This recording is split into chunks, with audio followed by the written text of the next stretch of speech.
how to deal with addiction of masturbation. Masturbation is a topic जिस पे लोग discuss नहीं करते या मे बी जो टैबू है. मैं ये बताना चाहूँगा मैस्टरबेशन एक नॉर्मल ह्यूमन प्रोसेस है which is like normal in both mails and females. जब तक आप नॉर्मल उसमें हैं तब तक उसकी कोई दिक्कत नहीं है. Should be and can be continue. But कहाँ पे लिमिट क्रॉस हो जाती है फिर? जहाँ आपको ये लग रहा है कि आप बहुत ज़्यादा समय ख़राब कर रहे हैं और एक्टिविटीज़ जो करनी थी या आपकी जो और रिलेशनशिप्स हैं उनमें इस चीज़ का फ़र्क पड़ रहा है. बहुत सारे लोगों को इसलिए दिक्कत होती है कि मैस्टरबेशन से क्योंकि उनके बाकी जो संबंध होते हैं वो ख़राब होते हैं. सबसे पहले मैं एक रैपिड फायर करूंगी जिसमें हर टाइप के एडिक्शन का मैं पूछूंगी आपसे कि how to deal with it. So how to deal with the addiction of vape? Cigarette के पैक पे लिखा होता है कि सिगरेट विल कॉज कैंसर. ये बात सबको पता है, पर कैंसर ऐसा नहीं है आज पी लो कल हो जाएगा. तो लोगों को उससे डर नहीं लगता उतना. डॉक्टर पे जाने से डर रहे हैं. कोई बच्चा है जो अपने घर पे पेरेंट्स को नहीं बता सकता कि मुझे ऐसा कोई एडिक्शन है, तो घर पे क्या कर सकते हैं? आज अगर मैं स्मोकिंग करना छोड़ दूँ तो नेक्स्ट 3 डेज़ में, नेक्स्ट 1 वीक में, नेक्स्ट 1 मंथ में और नेक्स्ट 6 मंथ्स में मैं क्या क्या अपनी बॉडी में चेंजेस देख सकती हूँ? सबसे पहले ये बोला जाता है कि जब भी आपको स्मोक करना है तो आप उसको डिले करें. कि अगर मेरा अभी बहुत ज़्यादा मन कर रहा है मे बी मैं 15 मिनट 20 मिनट रुक जाऊँ, जितना भी आपकी कैपेबिलिटी हो. सेकेंडली हम बहुत सिंपली बोलते हैं ड्रिंक वाटर. दूसरा डी होता है drink water. It will help to reduce your craving a bit. Then third बोला जाता है कि डिस्ट्रैक्ट योरसेल्फ. वेप सिगरेट से ज़्यादा सेफ है, क्या ये सच है? इन शॉर्ट नहीं. स्मोकिंग छोड़ने के लिए आप मुंह में ना लौंग या क्लोव मुंह में रखो तो आपका स्मोकिंग करने का मन नहीं करता, क्या ये सच है? डॉक्टर, निकोटीन के अलावा फिर क्या ऐसी चीज़ें हैं जो मार्केट में जो हमें स्मोकिंग छोड़ने में हेल्प कर सकती है? क्योंकि निकोटीन सब जानते हैं, निकोटीन पैचेस या nicotine gums. Any other thing that is helping us कि जो हम स्मोकिंग छोड़ने में यूज़ करें? तो इस समय पे हमारे पास बहुत अच्छे अच्छे इलाज हैं. पहले तो कुछ दवाइयाँ हैं. जैसे एक दवाई आती है वर्निक्लिन नाम से.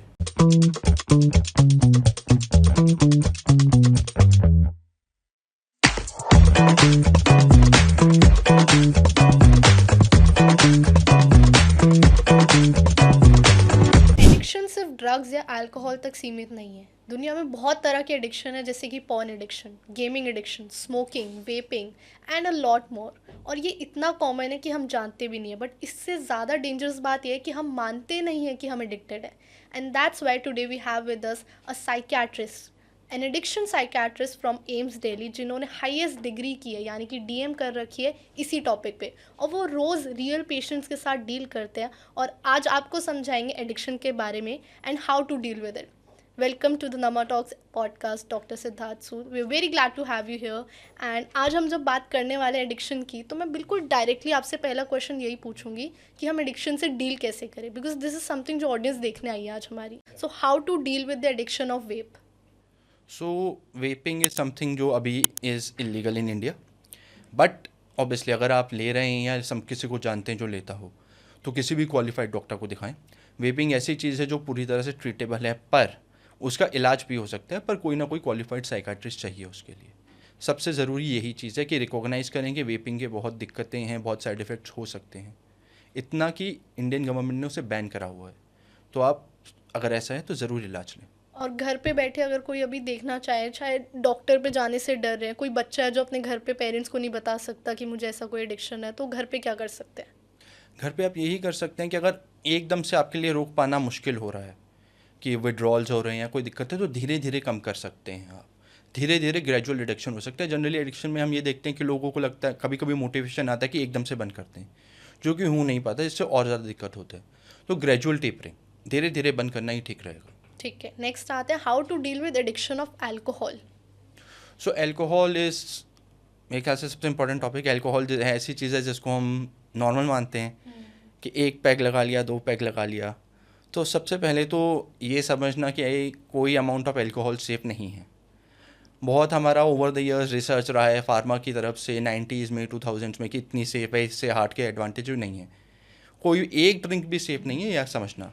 एंड सबसे पहले ये बात समझना कि अल्कोहल के बहुत साइड इफ़ेक्ट्स हैं. एंड अगर आपको कोई भी दिक्कत हो रही है तो आपके लिए छोड़ना ही बेस्ट रहेगा. अब कैसे छोड़ना है, उसके लिए सबसे ज़रूरी तो ये होता है पहले ये बात मानना कि हमें दिक्कत है. उसके बाद धीरे धीरे आप उसका इलाज आगे ले सकते हैं. पर उसमें भी जनरली ये है कि धीरे धीरे छोड़ना या किसी भी क्वालिफाइड साइकाइट्रिस्ट के ओपिनियन लेना ज़रूरी है। ठीक है, नेक्स्ट पे आते हैं, how to deal with addiction of masturbation. So it is very important कि बहुत सारी बिहेवियरल एक्टिविटीज़ हैं जिसमें मैस्टरबेशन है।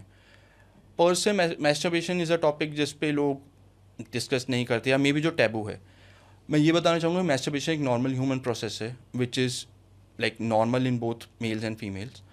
तो जब तक आप नॉर्मल उसमें हैं तब तक उसकी कोई दिक्कत नहीं है, बिल्कुल लिमिट में रह रहे हैं, आपको इससे कोई शारीरिक दिक्कत नहीं हो रही है या आपको और कोई दिक्कत नहीं हो रही है, तब तक मैस्टरबेशन से कोई दिक्कत नहीं है। It's a normal process and should be and can be continued. But कहाँ पे लिमिट क्रॉस हो जाती है फिर? जहाँ आपको ये लग रहा है कि आप बहुत ज़्यादा समय ख़राब कर रहे हैं और एक्टिविटीज़ जो करनी थी या आपकी जो और रिलेशनशिप्स हैं उनमें इस चीज़ का फ़र्क पड़ रहा है। बहुत सारे लोगों को इसलिए दिक्कत होती है कि मैस्टरबेशन से, क्योंकि उनके बाकी जो संबंध होते हैं वो ख़राब होते हैं, वो उतने अच्छे तरीके से मे बी संबंध नहीं बना पाते हैं, उनकी क्वालिटी ऑफ सेक्सुअल लाइफ ख़राब होती है प्योरली बिकॉज वो लोग ज़्यादा मैस्टरबेट कर रहे हैं।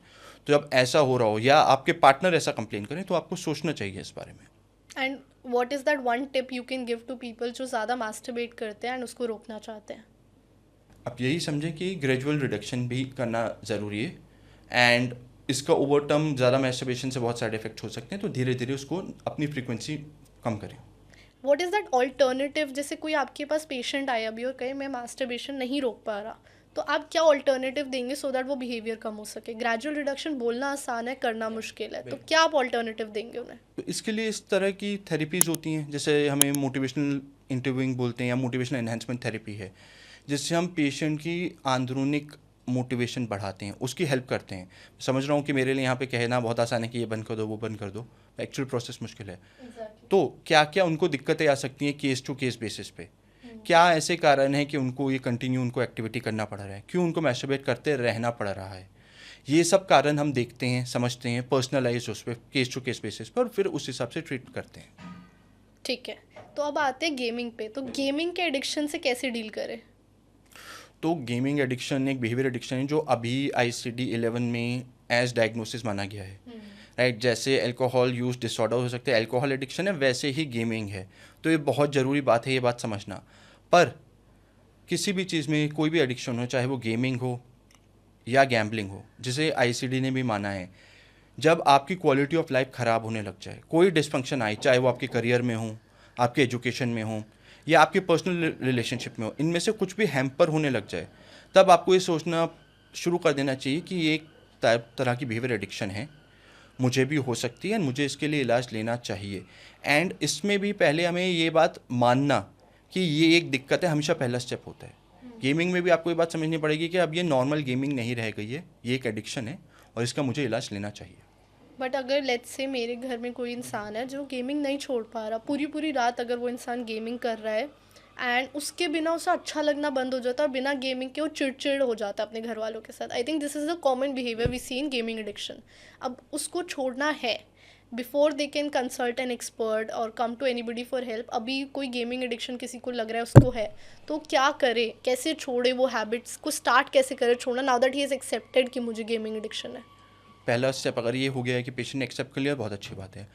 अब वो ये समझ सकते हैं कि हो सकता है उनको बाकी एक्टिविटीज़ से उतना मज़ा ना आए, तो उनको ऑल्टरनेटिव एक्टिविटीज़ जैसे may be spending time with family, may be physical exercise या ऐसी ऑल्टरनेटिव एक्टिविटीज़ थोड़ी थोड़ी शुरू कर देनी चाहिए, जिससे जो उनको वो सेम डोपामिन रश जो गेमिंग से आ रहा है वो भी मिल पाए। बट वो नहीं मिलता है आई थिंक ईजीली। वो इजीली नहीं मिलता, बट अगर आप सेम चीज़ें करें, जैसे एक्सरसाइज हो गया जो प्रूवन है, to give you the same kind of high या same kind of endogenous opioids या डोपामिन जो गेमिंग देता है, वो इमीडिएटली नहीं होगा। गेमिंग से बहुत इमीडिएट डोपामिन रश आता है, बट उसके उतने फिर साइड इफेक्ट्स भी आ रहे हैं। एक्सरसाइज से मे बी उतना नहीं आ पाएगा पर आएगा। एंड धीरे धीरे अगर आप ये बात एक्सेप्ट कर लें, धीरे धीरे शुरू करेंगे। आपके 5 घंटे गेमिंग है तो मे बी आधा घंटा कम करके कुछ फिजिकल एक्टिविटी करें एंड धीरे धीरे ग्रेजुअल रिडक्शन उसको आप कर सकते हैं। कर पॉसिबल है, पूरी तरह से पॉसिबल है। ऐसा जितनी भी हमारे बिहेवियर एडिक्शन है, सब्सटेंस एडिक्शन है, सबका ट्रीटमेंट पूरी तरह पॉसिबल है। ना वन लास्ट थिंग जो एक और एडिक्शन का मैं पूछना चाहूँगी, क्योंकि स्मोकिंग है, वेपिंग से कहीं ना कहीं आई थिंक डिफरेंट होता है स्मोकिंग एडिक्शन कई बार अगर हम उसको एनालाइज करें पूरी तरीके से। तो what are the 3 practical steps you suggest कि हम स्मोकिंग एडिक्शन छोड़ पाए जिनसे? तो जैसे आप कह रहे हो बिल्कुल सही बात है, इंडिया में अगर एब्सोल्यूट नंबर देखना है या वर्ल्ड में आपको एब्सोल्यूट नंबर देखना है तो नंबर 1 एडिक्शन हमेशा स्मोकिंग होता है। तो it is very common and it is almost, इसको हम अपने कल्चर का पार्ट चाहे बता माना जाता है। तो अगर आपको ऐसा लग रहा है कि आपको इससे दिक्कत हो रही है, सबसे पहली बात तो इसमें भी आपको अपनी इंटरनल मोटिवेशन की मुझे इस कारणों से दिक्कत हो रही है। देखो, सिगरेट के पैक पे लिखा होता है कि सिगरेट विल कॉज कैंसर, ये बात सबको पता है, पर कैंसर ऐसा नहीं है आज पी लो कल हो जाएगा, तो लोगों को उससे डर नहीं लगता उतना। तो इसका आप सोचिए कि आज में भी आपको कैंसर नहीं हो रहा पर उससे खांसी हो सकती है, आपकी और चीज़ों में दिक्कत हो सकती है, आपको हार्ट की दिक्कतें हो सकती हैं जो कैंसर से कहीं पहले हो जाएंगी। और आप ये भी सोचें, स्मोकिंग से आपको तो फ़र्क पड़ ही रहा है, पर जिनके आसपास आप स्मोकिंग कर रहे हैं उनको भी स्मोक जा रहा है। पैसिव स्मोकिंग हो गया, सेकेंड हैंड स्मोकिंग हो गया, इवन थर्ड हैंड स्मोकिंग हो गया। सेकेंड हैंड अब सामने वाले ने इनहेल कर लिया, ठीक है, पर जो एनवायरनमेंट है वहाँ पे जाके वो स्प्रेड होता है, वहाँ पे टॉक्सिन्स रहते हैं स्मोक के, एंड वो लेटर ऑन भी हार्म कर सकते हैं आपको भी एंड आपके घर वालों को या जहाँ भी आप स्मोक कर रहे हैं। तो स्मोकिंग करते हुए आपको ये बात समझनी चाहिए, ये सिर्फ आपको ही नहीं आपके आसपास वालों को भी इफ़ेक्ट कर रहा है। तो इस चीज़ के बारे में सोचें और इसको उतनी ही गंभीरता से लें। उस चीज़ का ना सोचें कि जनरली जो मैं पेशेंट देखता हूँ कि चल कोई नहीं, कैंसर होगा देखा जाएगा, वो होगा जब देखा जाएगा, बट अभी जो दिक्कतें हो रही हैं उसका सोचें। तो क्या अभी आप सजेस्ट करें 3 प्रैक्टिकल टिप्स कि ये अभी आप फॉलो करो कुछ दिन के लिए, तो आप ग्रेजुअली से रिड्यूस कर सकते हो स्मोकिंग को? तो एक बहुत इंपॉर्टेंट हम बात होता है, हम इसको जनरली 4 Ds बोलते हैं। सबसे पहले ये बोला जाता है कि जब भी आपको स्मोक करना है तो आप उसको डिले करें, कि अगर मेरा अभी बहुत ज़्यादा मन कर रहा है, मे बी मैं 15 मिनट 20 मिनट रुक जाऊँ, जितना भी आपकी कैपेबिलिटी हो। सेकेंडली हम बहुत सिंपली बोलते हैं ड्रिंक वाटर, दूसरा डी होता है drink water, it will help to reduce your craving a bit. Then third बोला जाता है कि डिस्ट्रैक्ट योरसेल्फ। अब डिस्ट्रैक्शन में भी एज सिंपल एज घर वालों से बात करना, किसी माइंडफुल एक्टिविटी में एंगेज करना, वो मुश्किल होगा बहुत, बट आप कोशिश कर सकते हैं टू डिस्ट्रैक्ट योरसेल्फ। चौथी बात बोला जाता है डिस्कस, कि जब भी आपको क्रेविंग हो रही है स्मोकिंग की, आपका बहुत ज़्यादा मन कर रहा है, आप इस बारे में किसी से डिस्कस करें, बात करें। वो आपका दोस्त हो सकता है, घर वाला हो सकता है, कोई भी हो सकता है। आई थिंक ये बहुत इंटरेस्टिंग टिप्स दिया आपने, और याद करना भी बहुत आसान है कि ये 4D फॉलो करके, एंड आई फील ये किसी भी एडिक्शन में काम कर सकती है। मैं अभी अपने दिमाग में ये सोची किसको अल्कोहल एडिक्शन है, गेमिंग एडिक्शन है, वो भी ये सारी चीज़ें फॉलो कर सकता है। बिल्कुल, जो आप ये बात कह रहे हो, हम एडिक्शन में एक रिलैप्स प्रिवेंशन थेरेपी करते हैं, उसमें हम पेशेंट्स को ये 4 Ds सिखाते हैं। तो ओवरऑल किसी भी बिहेवियर एडिक्शन या सब्सटेंस एडिक्शन में हम ये चीज़ प्रैक्टिकली अप्लाई कर सकते हैं। एंड जस्ट ये होता है कि हमें अपने ऊपर उस बेस करना है कि हमारे लिए क्या है, हम कैसे डिस्ट्रैक्ट करेंगे। मेरा डिस्ट्रैक्शन का तरीका मे बी आपसे अलग हो, तो ये चीज़ पर्सनलाइज करना ये सोचा जा सकता है, बट ओवरऑल ब्रॉडली यही किया जाता है। ये कॉमनली यूज स्ट्रैटेजी है। ठीक है, अभी हम स्मोकिंग की बात कर रहे हैं तो एक दिमाग में क्वेश्चन आता है कि क्या निकोटीन गम स्मोकिंग छोड़ने में हेल्प करती है? बिल्कुल, निकोटिन गम्स ऐसे हैं जिन्हें हम प्रिस्क्राइब भी करते हैं, जिनका बहुत ज़्यादा फ़ायदा होता है। स्मोकिंग जब हम करते हैं, चाहे वो डायरेक्टली स्मोक हो या टोबैको यूज़ हो, वो इसलिए होता है कि उससे निकोटीन मिलता है जो जाके ब्रेन पे एक्ट करता है। एंड इसकी दिक्कत ये रहती है कि एकदम से हाई आता है, फिर उसको वो अमाउंट गिर भी जाता है। निकोटीन गम से सेम चीज़, सेम निकोटीन हमारे ब्रेन को जाता है। तो बहुत सारे जो स्मोकिंग ना करने से दिक्कतें होती हैं, जैसे क्रेविंग हो गया, स्मोकिंग की तलब जिसे बोलते हैं हम, या स्मोकिंग में सबसे ज़्यादा ज़रूरी होता है इरिटेबिलिटी, चिड़चिड़ापन, स्मोकिंग जब भी कम करे बंद करे वो आता है। तो इस चीज़ के इलाज में निकोटीन गम का बहुत ज़्यादा रोल है एंड ये यूज़ करना चाहिए। और सिमिलरली निकोटीन पैचेस भी? निकोटिन पैच भी सेम चीज़ है। निकोटिन पैच का फ़ायदा ये रहता है कि उससे एक constant amount of nicotine blood में हमेशा बना रहता है, तो लेवल वेरी नहीं होता, तो एक निकोटिन अमाउंट ब्रेन को जाता रहता है जिससे कि दिक्कत नहीं होती फिर। और ये हमारे को हेल्प करेगा स्मोकिंग छोड़ने में धीरे धीरे? बिल्कुल, आप ये समझ लें कि धीरे धीरे निकोटिन गम हो गया, निकोटिन पैच हो गया, वो वही काम, वही आपको केमिकल देंगे जो आपको निकोटिन जो सिगरेट से मिल रहा है, बट इससे आपको बाकी साइड इफ़ेक्ट्स है ना, जैसे जो हाइड्रोकार्बन मिल रहे हैं जिससे एक्चुअली कैंसर होता है और दिक्कतें होती हैं, वो सब नहीं मिलेंगे। एक टिप जो कई बार मैंने कहीं डॉक्टर से भी सुनी है, आप अगर कंफर्म करें सही है कि नहीं, कि स्मोकिंग छोड़ने के लिए आप मुंह में ना लौंग या क्लोव मुंह में रखो तो आपका स्मोकिंग करने का मन नहीं करता। क्या ये सच है? कुछ हद तक हाँ, कुछ हद तक ना, क्योंकि स्मोकिंग का सिर्फ ये नहीं होता कि निकोटिन जा रहा है या ये सब हो रहा है, एक साइकोलॉजिकल चीज़ भी होती है कि प्रोबेबली हमारे मुंह में वो सिगरेट, वो पूरा एक्ट कि हम सिगरेट डाल रहे हैं, सिगरेट उतना है, तो इन सब चीज़ों में वो हेल्प कर सकता है। एंड सिमिलरली निकोटिन गम का भी एक ये सेम रेशनल होता है कि ये मुंह में रहता है सिमिलरली, जैसे आप जितनी देर आप स्मोकिंग करते हो वैसे ही रहेगा। एंड सिमिलरली पहले के टाइम पे जो ये करते थे इसका कुछ एक्चुअली एविडेंस भी है। ओके, कोई इंसान अगर 5-10 साल से स्मोक कर रहा है तो आई थिंक उसके लंग्स तो इफेक्ट हो चुके हैं इस टाइम तक, तो क्या वो लंग्स रिकवर हो सकते हैं, दोबारा हेल्दी स्टेट में आ सकते हैं अगर वो स्मोकिंग छोड़ दे? बहुत सारे स्मोकिंग से हुए साइड इफ़ेक्ट्स इम्प्रूव हो जाते हैं, कुछ नहीं भी। वो इंडिविजुअल केस टू केस है। अगेन जो लंग्स में डैमेज हुआ है या नहीं वो इम्प्रूव हो सकता है मोस्ट केसेस में। अगर आप आज भी बंद कर देंगे जो डैमेज हुआ है उसमें से कुछ रिवर्स हो जाएगा। तो ऐसे कौन से साइड इफेक्ट्स है स्मोकिंग के जो रिवर्स हो सकते हैं? स्मोकिंग के यही होता है, जैसे जो लोग रेगुलरली स्मोक करते हैं उनका स्टेमिना कम होता है, उनकी सांस जल्दी फूलती है। ये सब चीज़ें जो हो रही हैं ये कुछ ही दिन में ठीक होनी शुरू हो जाती है, और आपकी ओवरऑल हेल्थ वो भी कुछ ही दिन में ठीक होनी शुरू हो जाती है जब आप स्मोकिंग पूरी तरह से बंद करते हैं।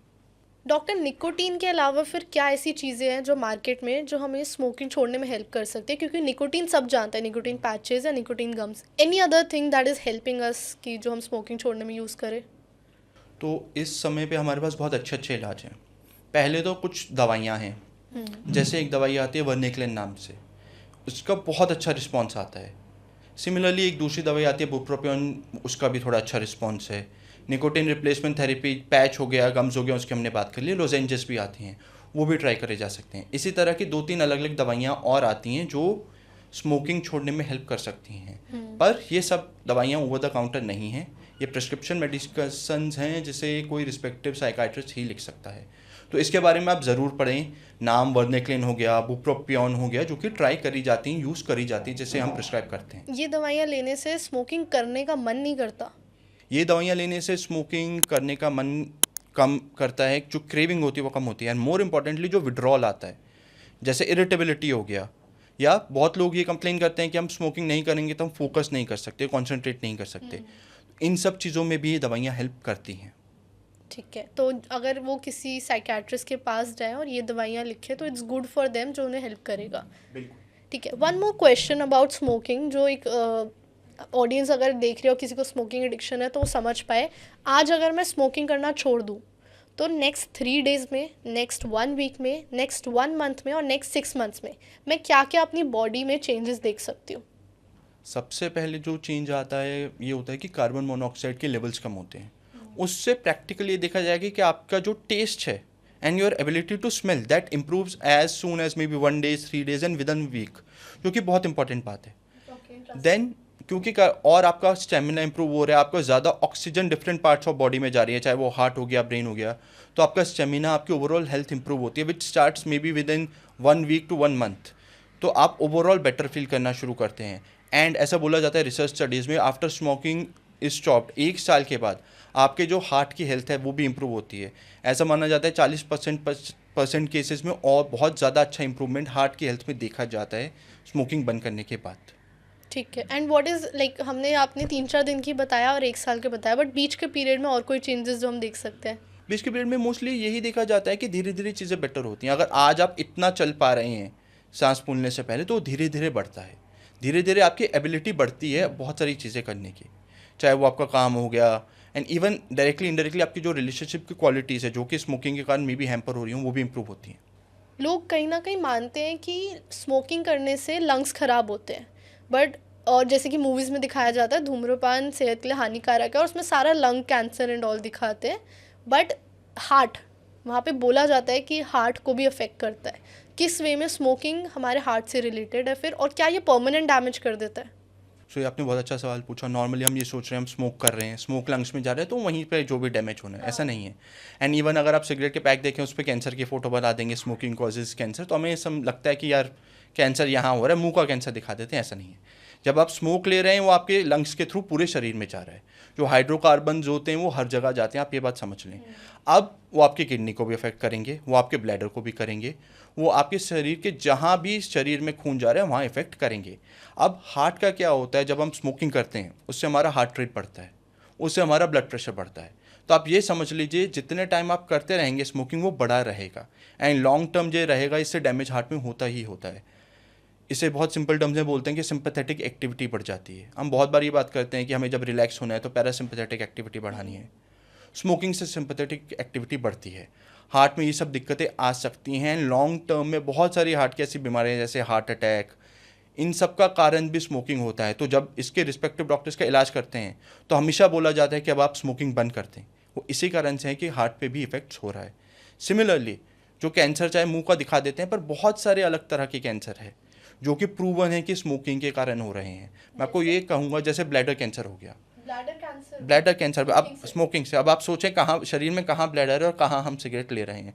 तो जहाँ भी जो हाइड्रोकार्बन्स हैं वो स्मोक आपके शरीर में जा रहा है, जा लंग्स में रहा है, पर वो शरीर में हर जगह जाएगा ब्लड से वो आपके हर जगह। बहुत सारी ऐसी दिक्कतें होती हैं कि ब्लड सप्लाई और जगह कम हो रही है, हाथों पैरों में ब्लड सप्लाई कम हो रही है, वेसल्स जो हैं ब्लड की उनमें डिपोजिशन जा रहे हैं वो थिक हो रहे हैं स्मोकिंग के कारण।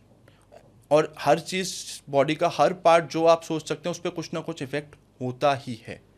तो आप ये मत सोचें कि मेरे लंग्स हेल्दी हैं मुझे कुछ नहीं होगा, आपकी कुछ ना कोई इफेक्ट हो ही सकता है। अगर पूरी तरीके से देखें अभी, तो कौन कौन से ऐसे ऑर्गन्स हैं जो स्मोकिंग से अफेक्ट होते हैं हमारी बॉडी में? तो सबसे पहले तो हमारा लंग्स हो गए। सेकेंड, हम अपने ब्रेन के बारे में सोचते हैं कि ब्रेन को भी निकोटीन की आदत पड़ जाती है ना, उसके बिना फिर हमें चिड़चिड़ापन होता है, कॉन्सेंट्रेट नहीं कर पाते हैं। बहुत इंपॉर्टेंटली एक चीज़ होती है, बहुत सारे लोग ये बोलते हैं कि हमें सुबह उठते ही स्मोक करना पड़ा है क्योंकि हम फ्रेश नहीं हो पा रहे हैं, तो बाउल मूवमेंट नहीं हो पाती। तो लोग ये काइंड ऑफ कॉन्स्टिपेशन भी लोगों को हो जाता है जिसके लिए आप स्मोक करना ही करना पड़ता है। अब आप ये सोचें कि कॉन्स्टिपेशन कहाँ से हो रहा है एंड स्मोक कहाँ जा रहा है, तो ये बात सोचनी पड़ेगी। सिमिलरली आगे किडनी पे भी इफेक्ट पड़ सकता है। जिन लोगों को हाइपरटेंशन जैसी दिक्कतें हैं वो और ख़राब होती हैं, है ना, एंड इससे आगे शरीर में बहुत दिक्कतें हो सकती हैं। क्या स्किन पे भी इफेक्ट करता है स्मोकिंग? स्किन पे भी कुछ ना कुछ तरह का इफेक्ट हो सकता है। वो भी डायरेक्टली इनडायरेक्टली इसलिए होता है कि जो ब्लड सप्लाई है वो हर जगह कम होती है। एंड सिमिलरली स्किन हमारे शरीर का ऐसा ऑर्गन है which is the largest, which needs a lot of blood supply, and वो कॉम्प्रोमाइज हो सकती है और होती है स्मोकिंग के कारण। ठीक है। अब एक क्वेश्चन जो आई थिंक पूरी जनता इंडिया की स्पेशली मानती होगी कि वेप सिगरेट से ज़्यादा सेफ है, क्या ये सच है? इन शॉर्ट नहीं, नो। वेपिंग का पूरा कॉन्सेप्ट अगर आप देखें, वेपिंग इसीलिए लाया गया था, मार्केटिंग ऐसे करी गई थी कि भाई ये सेफ है इसे यूज़ करें, पर ऐसा नहीं है। वेपिंग में सिंपली जब हम स्मोक करते हैं तो एक अमाउंट ऑफ निकोटीन हमारे ब्लड स्ट्रीम में जाता है जो आगे एक्ट करता है। बट सिगरेट्स में बहुत सारी और चीज़ें होती हैं जिसे हम हाइड्रोकार्बन बोलते हैं, तो वो जाते हैं, उनसे दिक्कतें होती है। तो अब वेपिंग जो कंपनीज हो इस कॉन्सेप्ट से लाए कि क्यों ना हम ये सब रिप्लेस करके ज़्यादा अमाउंट ऑफ निकोटीन देते हैं। एंड वेपिंग से बहुत हाई अमाउंट ऑफ निकोटीन आता है जो कि वेपिंग की स्टिक में हीट होता है, उसको हम इनहेल करते हैं और वो जाके एक्ट करता है। अब वो निकोटीन या सिगरेट की तरह मे बी कैंसर वगैरह डायरेक्टली नहीं करे, बट लंग इंजरी कर सकता है इस हद तक कि जो भारत सरकार है उन्होंने बैन करा, क्योंकि इस चीज़ के केसेस बहुत ज़्यादा बढ़ रहे थे जो वेपिंग के कारण होने वाली लंग इंजरीज़ हैं। ओरल जैसे जहाँ माउथ में ले रहे हैं, it's a device operated by battery, तो उसके कारण माउथ में भी आपको दिक्कतें हो सकती हैं और होती हैं। तो वेपिंग से भी बहुत ज़्यादा दिक्कत है, एंड वेपिंग से जो एडिक्शन पोटेंशियल है वो स्मोकिंग से कहीं ज़्यादा है, तो वेपिंग सेफ नहीं है। वेपिंग से कैंसर नहीं हो सकता? वेपिंग से कैंसर का डाटा अभी उतना स्ट्रॉन्ग नहीं है जितना कि स्मोकिंग से इस्टेब्लिश्ड है। स्टडीज़ हैं बट अभी कंक्लूसिव कह पाना मुश्किल है। तो जब मैं वेप कर रही हूँ मेरी लंग्स में जाके उस स्मोक से हो क्या रहा है एग्जैक्टली? तो आप ये समझ लें कि बहुत ज़्यादा अमाउंट ऑफ स्मोक जो कि हीटेड स्मोक है वो आपके लंग्स में जा रहा है जब भी आप वेप करते हैं। उससे आपको लंग इंजरी बहुत तरह की हो सकती हैं जो कि परमानेंट भी होती हैं, टू द पॉइंट कि वो लंग डैमेज रिवर्स नहीं होगा। वेपिंग लाया ही इसलिए गया था कि स्मोकिंग का इलाज हो, पर वेपिंग से बहुत ज़्यादा लोगों, बहुत सारे ऐसे लोग थे जैसे जो यंगस्टर हैं, एडोलेसेंट है, जो पहले स्मोक कर ही नहीं रहे, उनको वेपिंग के कारण ही वेपिंग का एडिक्शन हो गया। वो स्मोकिंग कभी करते ही नहीं थे एंड आज उनको वेपिंग का एडिक्शन है। एंड वेपिंग के बहुत ज़्यादा रिस्क हैं। वेपिंग से बहुत ज़्यादा अमाउंट ऑफ निकोटीन चला जाता है आपके शरीर में, आपके दिमाग में, जिससे आने वाले टाइम में बहुत साइड इफ़ेक्ट्स हो सकते हैं। तो ज़्यादा स्केरी है वेप करना? बिल्कुल। आप और आज के टाइम में देखें तो सारे टीनेजर्स और यंग एडल्ट्स के हाथ में वेप है। वेपिंग की खास बात यह है कि वेपिंग की जो मार्केटिंग है, बहुत सारे कूल फ्लेवर्स आते हैं। मार्केटिंग है वो लोग टारगेट ही ऐसे करते हैं, जैसे मैं कुछ दिन पहले देख रहा था मेंथॉल फ्लेवर आता है। स्मोकिंग का ये दिक्कत रहती है, आप सिगरेट स्मोक करें आपकी स्मेल आएगी जो कि सबको पता चलेगी। वाटरमेलन, कीवी, स्ट्रॉबेरी ऐसे फ्लेवर्स आ रहे हैं वेप में। तो आप वेप करेंगे, आपको जो वेपिंग का फ़ायदा है वो तो मिलेगा ही, बट आपसे आफ्टर स्मेल ये आएगी, तो किसी को ये नहीं पता चलेगा कि आप कोई चीज़ यूज़ कर रहे हैं। ये बहुत स्मार्ट मार्केटिंग टेक्निक है जो कि यूज़ करी गई है। वेप का स्मोक से कुछ हमें स्मेल तो आती नहीं है, बट क्या वेप के स्मोक से पैसिव स्मोकिंग भी हो सकती है? वो एक्चुअली हो तो सकती है, पर उतनी वेल इस्टेब्लिश नहीं है जितनी कि सिगरेट स्मोकिंग में है। तो रिस्क है, कितना है? रिस्क काफ़ी कम है स्मोकिंग से, क्योंकि वेपिंग में मोस्टली निकोटिन ही होता है, बाकी हाइड्रोकार्बन्स नहीं होते हैं। पैसिव स्मोकिंग में सबसे ज़्यादा दिक्कत हमें बाकी हाइड्रोकार्बन से होती है, क्योंकि निकोटिन के अलावा जो एक्चुअली जो भी डैमेज बॉडी में हो रहे हैं वो कर रहे हैं, तो वो वेपिंग में उतना नहीं होता। तो वेपिंग के केस में डायरेक्टली ही लंग इंजरीज इतनी हो जाती है कि हमें आगे कुछ सोचने की ज़रूरत ही नहीं पड़ती। ठीक है। यूजुअली एडिक्टेड लोग ना ये बोलते हैं मैं कभी भी छोड़ सकता हूँ, मुझे अगर मुझे अल्कोहल की आदत है या मुझे स्मोकिंग की आदत है, मुझे किसी भी चीज़ की आदत है, तो मैं, लोग जब मुझे कहेंगे ना तू क्यों करता है, क्यों करती है, तो मैं बोलूँगा मैं कभी भी छोड़ सकता हूँ, ऐसी कोई दिक्कत नहीं। क्या ये मैं कभी भी छोड़ सकता हूँ नशा, ये एक वार्निंग साइन है एडिक्शन का? बिल्कुल, ये बहुत ज़रूरी बात कही आपने। एक हम क्लिनिकली टर्म यूज़ करते हैं, लॉस ऑफ कंट्रोल। तो जो भी पेशेंट्स हमारे पास एडिक्शन के लिए, ट्रीटमेंट के लिए आते हैं, उनसे अगर आप बात करें तो उनका हमेशा ये रहेगा कि अब हम छोड़ सकते हैं, हम छोड़ सकते हैं, आज छोड़ देंगे, कल छोड़ देंगे। लोग ऐसा क्लेम करते हैं, बहुत ज़्यादा ओवर कॉन्फिडेंस होता है। एंड जब आपको ऐसा लगने लग जाए तो आपको ये कंसिडर करना चाहिए कि एक वार्निंग साइन है, चाहे वो आप में हो या आपके घर वालों में हो, किसी फ्रेंड में हो। वन लास्ट थिंग जो मैं अपने, आई थिंक एडिक्शन की जब हम बात कर रहे हैं तो एडिक्शन से सिर्फ वो इंसान इफेक्ट नहीं हो रहा जिसको एडिक्शन है, उसकी पूरी फैमिली इफेक्ट होती है उसके एडिक्शन से। तो बट क्या होता है, कई बार कोई इंसान छोड़ना भी चाहता है ना एडिक्शन, उसकी फैमिली उसको इतना डिमीन फील करा देती है, डिसरिस्पेक्ट फील करा देती है कि उसका मन नहीं करता उसके बाद छोड़ने का। तो अभी आप एडिक्टेड लोगों की फैमिलीज़ को क्या मैसेज देंगे कि कैसे वो डील कर सकते हैं जब किसी को घर में उनका एडिक्शन है किसी चीज़ का? ठीक है, तो ये बहुत ज़रूरी होता है कि जब हम किसी का इलाज कर रहे हैं तो फैमिली का साइको एजुकेशन करना।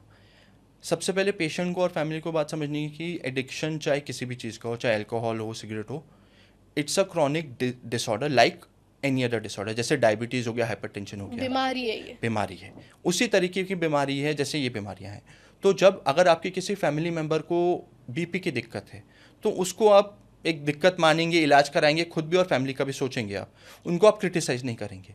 एडिक्शन के केस में क्या हो जाता है कि ये बहुत ज़्यादा ब्लेम आता है कि आप ऐसा खुद अपनी मर्ज़ी से कर रहे हैं, जो कि पूरी तरह सही नहीं है। फैमिली वालों को भी ऐसा लगता है, फैमिली ब्लेम करती है, और इससे बहुत ज़्यादा जैसे आने समय वाले टाइम में दिक्कत होती है। लोगों को लगता है कि क्या फ़ायदा, मेरी फैमिली तो बुराई ही कर रही है, एंड उससे पूरा प्रोसेस ख़राब होता है, विशियस सर्कल चलता रहता है। इसे हम टेक्निकली एक्सप्रेस्ड इमोशंस बोलते हैं। तो इससे हमें डील करना पड़ता है, फैमिली को ये बात समझानी पड़ती है कि देखो ये भी एक तरह की दिक्कत है, इसका इलाज हो सकता है और हम करेंगे। आपका रोल ये है कि वही ताने ना देना, क्रिटिसाइज़ ना करना, क्योंकि उनसे कुछ बात बदलेगी नहीं। जो दिक्कतें हो चुकी हैं उसको आप नहीं बदल सकते, तो बार बार वही बात कहना, उससे कोई फ़ायदा नहीं है। तो ये आप हम पेशेंट्स को और उनके फैमिलीज़ को समझाते हैं। फैमिली का बहुत ग्रेट रोल होता है पूरे ट्रीटमेंट के प्रोसेस में। ठीक है। One last question that I have for you sir is कि क्या एडिक्शन फुल्ली रिवर्सिबल है, किसी भी चीज़ का addiction, alcohol, vape, smoking, porn, masturbation? See, addiction भी एक क्रॉनिक डिसऑर्डर है and it can be treated. It cure at this point of time medical sciences में सिर्फ इन्फेक्शस डिजीज़ का है, उसके अलावा कोई क्योर नहीं है। हम वैसे ही आप किसी से पूछें कि डायबिटीज़ का आप क्योर कर सकते हैं, पॉसिबल ही नहीं। Similarly addiction can be treated and it can be treated very well, इतना कि आप अपनी नॉर्मल ज़िंदगी जी पाएँ पहले की तरह। ठीक है, thank you so much doctor, बहुत मज़ा आया। आई थिंक जिन लोगों के लिए टॉपिक इम्पॉर्टेंट था वही देखने आएंगे ये एपिसोड, क्योंकि वो रिलेट करेंगे इस चीज़ से, एंड उनको इस एपिसोड में एक सेफ स्पेस मिला होगा ये समझने का कि वो एडिक्शन रोक सकते हैं, कैसे रोक सकते हैं, क्या चीज़ें वो कर सकते हैं, क्या उनकी फैमिली उनके लिए कर सकती है। तो ये पूरा एपिसोड बहुत इंपॉर्टेंट था कुछ ऐसे लोगों के लिए जो कहीं ना कहीं अकेले स्ट्रगल कर रहे हैं किसी ना किसी चीज़ के नशे से। So thank you so much ये इन्फॉर्मेशन देने के लिए, और आप ऐसे लोगों को डील करते हैं, उनको हेल्प करते हैं मैनेज करने में, और इतने बड़े हॉस्पिटल, एम्स जैसे हॉस्पिटल में आप ये करवाते हैं। ठीक है, बहुत मज़ा आया मुझे आपसे आज बात करके। एंड हमारा एक और एपिसोड मैं ऑडियंस को बताना चाहूँगी रिलीज़ होने वाला है, जिसमें हम बात करेंगे on psychiatry as a subject, कि एज अ साइकियाट्रिस्ट क्या पढ़ाई करनी होती है, क्या रियलिटीज़ है साइकियाट्री फील्ड की, एंड मच मोर, जो बहुत ही साइकियाट्री ओरिएंटेड एपिसोड है। ये एपिसोड था एडिक्शन से रिलेटेड। तो अगर उस टॉपिक में किसी भी ऑडियंस को इंटरेस्ट हो तो जाके वो एपिसोड ज़रूर देखिए। अगर ये पॉडकास्ट पसंद आया हो तो लाइक ज़रूर कीजिएगा, कमेंट करके बताइए, प्यार दिखाइए। कोई क्वेश्चंस है आपके दिमाग में तो हम ज़रूर डॉक्टर को बोलेंगे आंसर करें, आप कमेंट में ज़रूर बताइए। इस एपिसोड को शेयर करना मत भूलिएगा, चैनल को सब्सक्राइब करें। दिस इज़ योर होस्ट खुशी के गुन। Thank you.